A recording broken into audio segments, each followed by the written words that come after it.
आमच्या सोबत आता राज ठाकरे आल्यात हा मोठा दावा उद्धव ठाकरे यांनी केलाय। शिवसेनेच्या मुखपत्राला दिलेल्या मुलाखतीमध्ये त्यांनी हे भाष्य केलंय।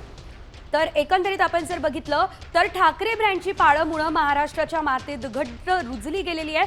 सदा सर्वदा ठाकरे म्हणजे संघर्ष असल्याचं ते म्हणाले। ठाकरे ब्रँड लोकांनी बनवलाय असं देखील त्यांनी या दरम्यान म्हटलंय। तुम्ही जो ठाकरे वाऱ्यांचा विषय काढला तर ठाकरे हे वारे नाही आहेत। आमची पाळंमुळं ही गेले कित्येक पिढ्यांपासून महाराष्ट्राच्या मातीमध्ये रुजलेली आहेत, खोलवर गेलेली आहेत। अगदी जास्त पिढ्यांचा उल्लेख नाही केला तरी माझ्या आजोबांपासून त्यांच्यानंतर शिवसेना प्रमुख मी आहे, आदित्य आहे, आता सोबत राज आलेला आहे।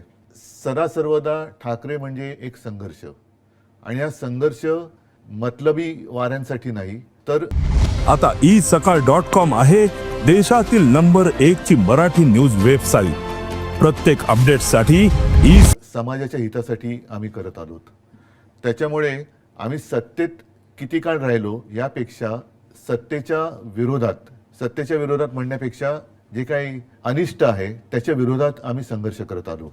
आणि म्हणूनच हा जो काही ठाकरे ब्रँड म्हणा हा आम्ही नाही बनवलेला, हा लोकांनी स्वीकारलेला आहे। कारण त्यांना माहिती आहे की ठाकरे हे प्रामाणिक आहेत, स्वार्थी नाहीत, आपल्यासाठी लढणार आहेत, आपल्या व्यथा आणि ज्या काही वेदना आहेत त्यांना वाचा फोडणार आहेत, अगदी निर्भीडपणे वाचा फोडणार आहेत। म्हणून आज महाराष्ट्रातली जनता इतके वर्ष ही आमच्या